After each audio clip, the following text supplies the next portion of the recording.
It's Danny Flexen here for Seconds Out. Delighted to be joined once again by my good friend, Hall of Fame promoter Frank Warren. Frank, how are you? I'm okay, Dan. How are you? I'm very good, thank you. I Good. know the result, football didn't go your way last night at the Uh, Emirates. don't, don't, Um, don't. It's quite hurtful, but anyway. I don't know what Alex Krasuk must have made of it in the box, but He's a Man City supporter. oh, is he? No. Can you imagine? Can you imagine? I felt he was last night. Anyway. Now, from Yeah. what I've been told, there's no massive or significant update on Fury and Usyk, but it'd be remiss of me not to at least ask one question about it. And you were up there with Krasuk in the box at the Emirates last night. How much did you feel it took a step closer during the time last night? Yeah, I mean, they're good people. They are good people, and they're trying to make it work. They're trying to do the best they can for their man, who they say holds 3 belts. And we've got our guy who's the #1 heavyweight in Tyson. So we're all trying to do the best we can for our respective fighters. And, there's no animosity or anything. Everything's quite cordial. And I'm hoping we've got a couple more meetings, one again today. And I'm hoping that we can get it over the line. But we can't be, influenced or pressured by the media. I don't mean you in particular, but I'm saying, we're people. Come on, It's Frank, not get it going to happen done. it's not going to happen like that. And at the end of the day, to be quite frank about it, is that we're the ones who have to put the money up. We're not like a FIFA or football league or cricket or rugby. It's our money we put up and we take the risk. So the numbers have to stack up. Yes, it's interesting you mentioned that because I was listening to your appearance on the George Groves Boxing Club podcast yesterday, and you were talking there a lot about how pay-per-view or box office is the true measure of a fighter's worth, their value, and how if a fighter really backs themselves, they'll take a percentage, and that will dictate how much they get and how much of a draw they are. Is that something that applies to this fight as well? I think it applies to all fights. It is what it is. I mean, the only problem we got is the signal is being stolen. So that is, we have to take all that into consideration. But the bottom line of it is what people were. You put an event on. If you sell tickets, that's because people want to go and see it. If it's a pay-per-view, they're either going to press that button or not to watch it, and it's just purely as simple as that. So, and that determines how much the general public want to buy into the event. And just last one on this, and then we'll move on. If it is going to happen on April 29th, as has been mooted, when does it need to be confirmed / announced by, do you think? Well, Tyson is training, but obviously, Tyson is a guy who needs to know. He needs to know who he's fighting for, and the dates there, the same as we did last time for the show at Tottenham. And we gave him the date and got rid, and eventually we settled on after going around the houses, settled on Derek Chisora. This one, we all want it. Tyson wants it. Usyk wants it. We want it. But it's got to stack up. And that's really where we're at. Well, whatever happens, Tyson will fight on the 29th. And I'm confident and I hope that it will be Usyk. And it's got to happen very quickly, as you just asked, because we've got to get the thing up and running and on sale. And we've only got, 9 weeks, roughly 9 weeks now. Yeah. Okay, well, moving on from that, there is a heavyweight fight taking place tomorrow night at York Hall. Will you be in attendance to watch your man David Adeleye? I will be. Yeah, I want to see David in action. It's his 11th fight and his first title fight. He's in with a Ukrainian who's undefeated, and that's going to be interesting. It's the first time he's had to fight 10 rounds. So, I'm looking forward to seeing him in action. And this year, providing he comes through, has got to be a bit of a statement year for him. I'm hoping by the end of the year, he is holding, I should say, British European titles. That's what we're looking to do with him. The current British champion is Fabio Wardley, beat an old fighter of yours, Nathan Gorman, to win that belt. Do you fancy David against Fabio at this stage? Yeah, I do. I want to see. He needs a couple of fights, but I do fancy him. I think he's a very good young prospect, and he's investing so much in himself and his team. I mean, as you know, he's probably aware he's training in the States, which is quite costly. Fares and renting apartments and so forth. So he's putting a big investment in himself, and he believes in himself. So I feel that he gets the opportunities. I think he'll take them with both hands and come through.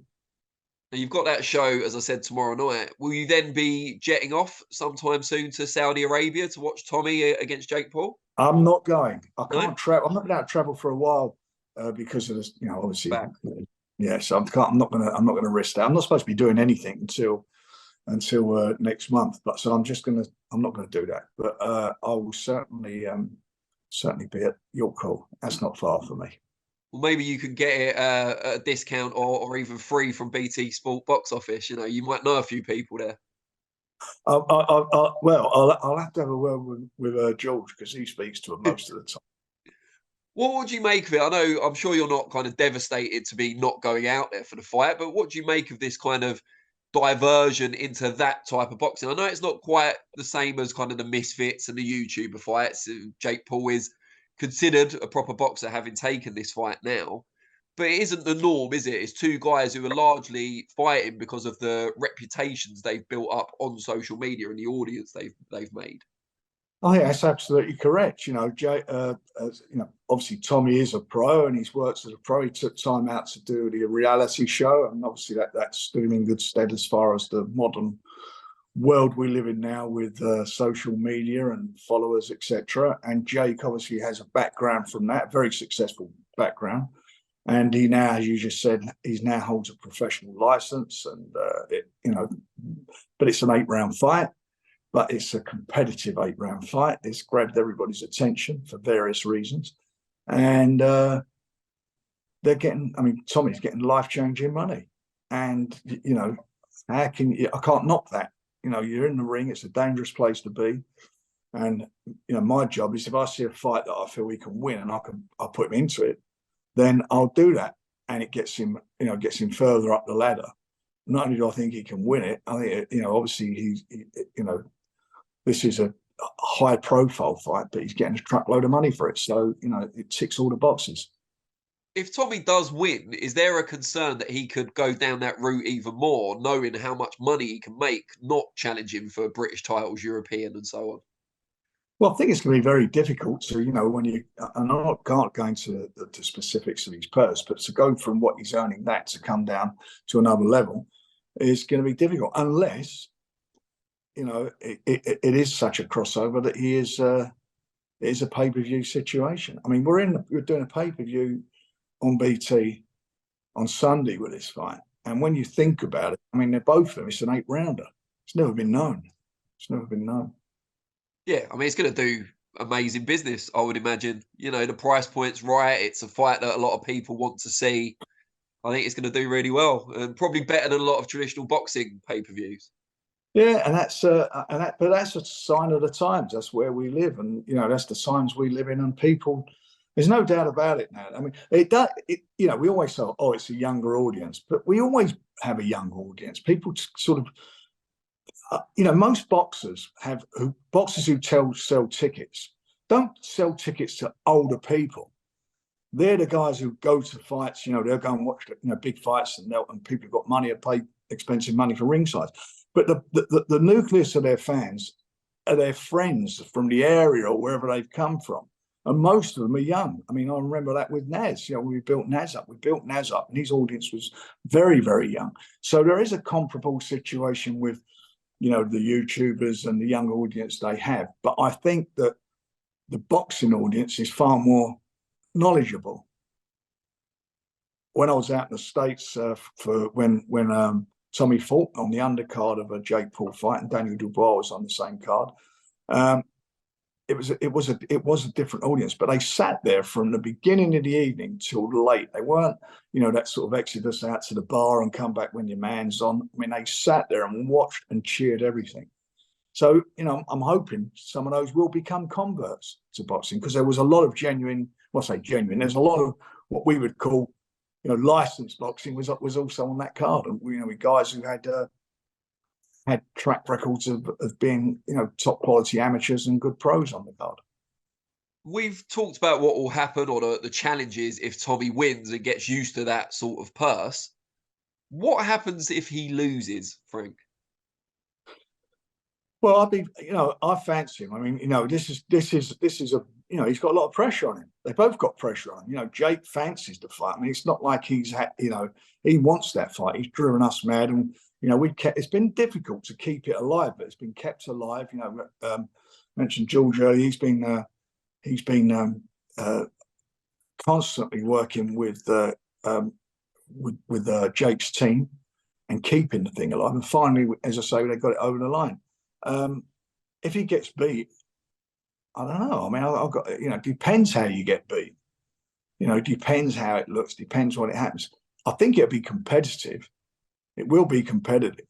And I think it'll be quite explosive to start, because somebody's going to try and impose themselves. They're going to both try and impose them.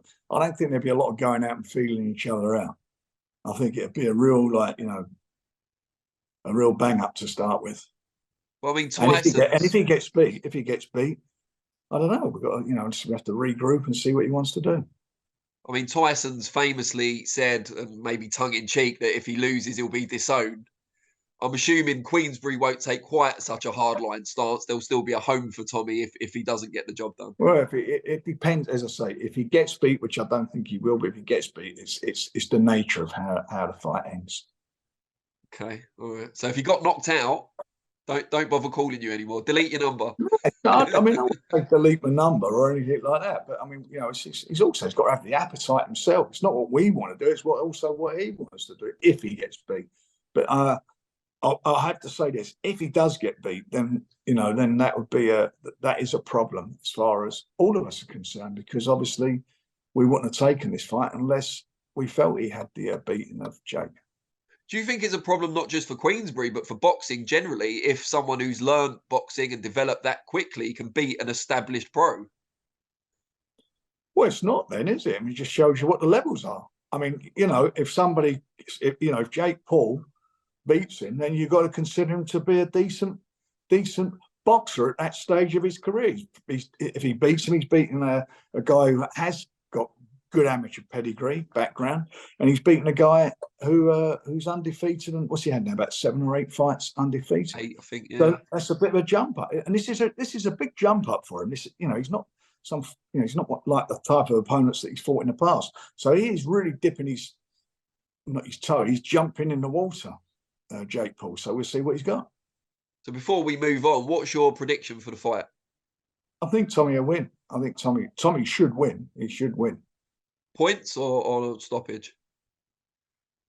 I don't know if Jake can take a shot, but he's, I would, again, we'll find out about that. But he should. No, I can. If he's going to win, he's going to win it He's going to win it by a knockout. Brilliant. Now, moving on from that, someone who's no stranger to knockouts is the juggernaut, Joyce. That fight's now over the line. Tickets on sale for Zhilei Zhang. I spoke to Joyce last night, the night before, and he's in good spirits at Las Vegas. I guess what I wanted to ask you, and this was a similar situation I guess Matchroom had for a while with Dillian Whyte. How do you go about matching Joe while he's right in that position? He's secured his spot, WBO interim champion, ready for the Fury Usyk winner, but you've still got to sell him and put him in competitive fights. How do you kind of balance risk versus reward for Joe? Well, it is a risk and it is a competitive fight. I mean, his last fight, Zhang, he fought Hrgovic, and that was a final eliminator for the #1 spot or mandatory challenger for the IBF. I thought he won the fight. So that's the level he's at. So Joe is, Joe's got a fight. These two guys have got, these two guys are not going to take a backward step. That is for sure. And it is a real, real tough fight for Joe. And I'll take my hat off to him for accepting it. He's in a #1 spot. A lot of fighters just sit around, have a couple of marking time fights until they get their shot at the world title, where they'll get a big payday. But Joe's not that type of guy. He's cut from a different cloth, and he wanted to fight the same as he did when he fought Parker. I mean, he jumped in, he took that fight with both hands and was the first guy to stop him and beat him in style, by the way. And what I thought was one of the best there was 2 great heavyweight performances last year, which Tyson did, but I thought Joe's fight was a really good performance for where both the guys were. A step up for Joe and Joe Parker coming to fight. It was a great fight. And that is a really good fight. For I'm aware, it's on regular BT Sport Yeah. rather than box office. How tough a decision was that to make to keep it off pay-per-view? Well, we can't put everything on pay-per-view. If we do that, then we're not going to be building the sport. So, but it's a decision that collectively BT and ourselves made, and that's where we are with it. And I think it's good. I think it's good for Joe, and I think it's good for Queensberry and boxing that it is on subscription TV, and everybody gets to to watch it. They've got paid to watch it anyway to be a subscriber. Well, yeah. And with that in mind, talking about subscriptions and pay-per-views, I think you've spoken to other people about this, but we haven't caught up since the DAZN changes. They announced their schedule and changed their pricing structure somewhat. Do you think it's a good move for them? Do you think it helped? I know you've never been a massive fan of what they're doing, but do you think these changes might help them at all? Well, look, they have to do something, don't they? Because they've invested in boxing a serious lot of money with Matchroom, and it's not worked for them in as much that it hasn't reflected, in my opinion, in subscriptions. It hasn't reflected in their accounts, and thankfully they've got a seriously, well, I think he's one of the richest men in the UK who's bankrolling the whole thing, and they're lucky they're in that position. But they've got to make it work. They've got to make it pay, otherwise it's going to fall over. So that's their choice. That's what they would decide to do. And again, like I always say, it's up to the public.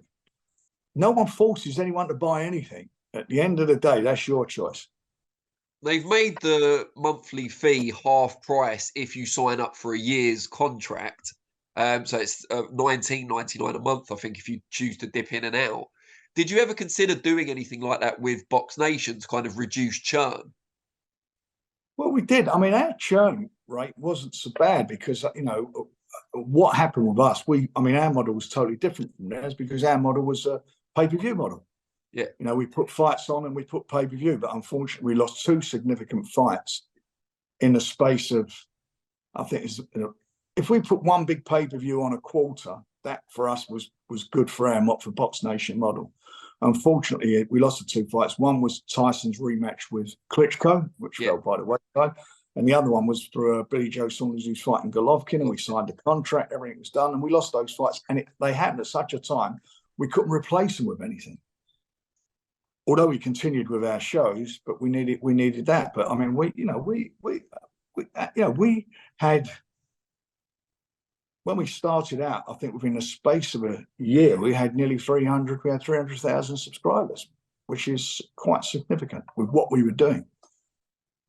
Yeah. So, I mean, I'm not trying to kind of beat on them here, but if you were up to that subscriber base and still Box Nation ultimately was doing well for a long time, but isn't doing that anymore, how does the DAZN do what Box Nation couldn't, if you like, or even what Box Nation did for a while?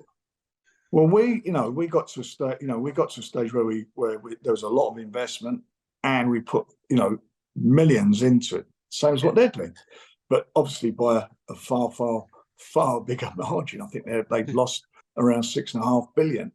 But we like all startups, you lose money. I mean, you look at big companies like Deliveroo. You look at a lot of these companies. Yeah, all those companies have lost lots of money, but they build their business, and what they're looking for is a big subscription base at the end of the day.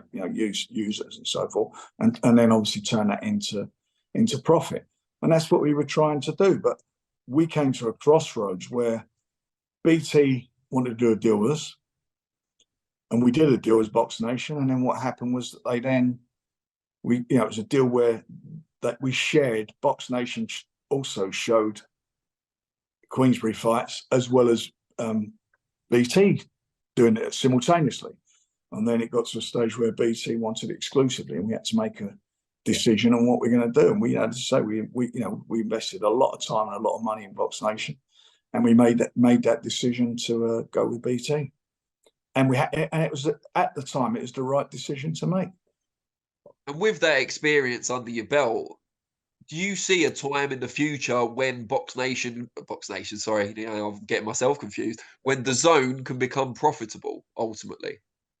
I don't know. I think their model's totally different. But although they're now saying that, they are in the pay-per-view market for boxing, because they can't make it work with, you can't be putting Canelo's on and Joshua's on unless you're going to take a big hit. If they're, I'm using Canelo's example. If, he's doing shows in the States, which he was doing, where they were $100 a pop to watch, and at that time they was putting him on subscription for, was it $10 or whatever it was? Yeah. That is, you've got to get a lot of punters, a lot of subscriptions to make the money to just pay Canelo, let alone the opponent and all the expenses that go with it. So that was obviously, that has been and was a tough challenge for them. Where they are now is a different model. And they need to. I think they've just done a deal for NF. Talking of those comments, he's also, Eddie has also started talking about Joshua, similar to your offer, I suppose. Joshua stepping in to fight Fury if the Usyk fight doesn't happen. He said about the summer. Is this just kind of publicity, or is this something that really could happen? Do you know what? I wouldn't want to go down that road again. I mean, we wasted a lot of time, and I don't care. I know that you got the haters out there. You got the people who think, who's telling the truth. We were telling the truth, and I think the one person who did tell the truth at the end was Frank Smith, when he said all along he was never going to be ready for this. That's what he said. I mean, you look at it, he never had a trainer or anything. So what on earth were we negotiating for to fight in December? It's just a waste of everybody's time. So you'd be reluctant and I've got to say say, and I don't have to keep going back to Tyson and saying to him, Tyson won't even entertain it at the moment. Absolutely not. He's had. I don't even want to bring up Anthony Joshua's name to him. Fair enough. Anthony Yarde, a different Anthony, and one you're probably a bit more favourable towards, put in a great performance a few weeks ago against Artur Beterbiev. Unfortunately for him, came up short. But have you spoken to him since? Is he in good spirits? And what's the plan for him going forward? I had a talk with him. I talked with him a couple of weeks ago, and I invited him to the Arsenal game, which was the Brentford game, which unfortunately I got it mixed up. I thought it was on the Saturday after the fight, which it wasn't. So I'm saying, come to the fight. And he said, I'll come to that, because he was going away. I think he was going on holiday next week. And anyway, I got the date wrong, and I don't know if he went away or not. I assumed he did. And last night, again, I was assumed he was away, but it was at the Arsenal last night. I didn't get a chance to speak to him. A text. What do you think of the game? And I said they weren't even at the races, Arsenal. So that was that. But look, he's ready. Sit down, rest up. It was challenge, put it rest up, and then we're getting back up and rolling again. It's I will do all I can to make things happen to him, as long as he wants to continue fighting. Because I've got absolutely a lot of time for Anthony. I like everything about him, where he's come from, how he's progress, how he's mannered, the way he behaves. He's a top class guy, and he's a total warrior. What would be kind of the route back, assuming he does choose to carry on, which I've no reason to think he won't? I'd like to see him fight someone in the top 10 to come back, and I think not going to hang around. He'll want big fights, and and once we sit down and work out what the plan is, he'll get involved in big fights. That's where he's at. And we've talked about him. We talked about David Adeleye as well. You said you want to see him with British and European titles by the end of this year. Who else from your stable? You don't have to name all of them, but pick out one or two, are going to have kind of a big year, a step forward year in 2023. Do you think? I think Dennis McCann. I think he'll be stepping up. Nick Ball, Kane, a lot of them will be stepping up there. They've got to do, Mark Chamberlain, Sean Noakes, and I don't keep missing people. They're all ready to step up. They've all done extremely well over the past year, 2 years, and now this year we've got to get them into stages where they're going to be in significant fights. And I also want to get him back in, get him back out, and I'm hoping to get him out sometime in late April, May. Is Daniel Dubois, because he needs to get back in. Yeah, I mean, Daniel obviously had that injury. There was a bit of debate over how serious it was and how long it would keep him out. It was serious. You could see that. I mean, you could see that. Look, again, you know, the haters are out there, and it's a shame. But the fact of the matter is, he hurt. You could watch the fight. Anybody can tell you he hurt his ankle. You could see he couldn't plant his ankle, and I think what he did was tremendous to get through those couple of rounds, and then finally do what he did. I mean, it was a tremendous finish, and it was exciting while it lasted. And he got caught. He got caught cold. I don't know how warm he was getting into the ring. You know, it was outside. It was December the 3rd. I don't know if he was really warmed up. That's no criticism, by the way, of anybody. But I don't know how warmed up he was, and who knows? But he got that. You know, you've seen it with so many fighters. They get caught on the top of the head, and they get discombobulated, or you know, it just takes them out of it. But he recovered well. But in doing that, he hurt his leg and had a problem with his ligaments.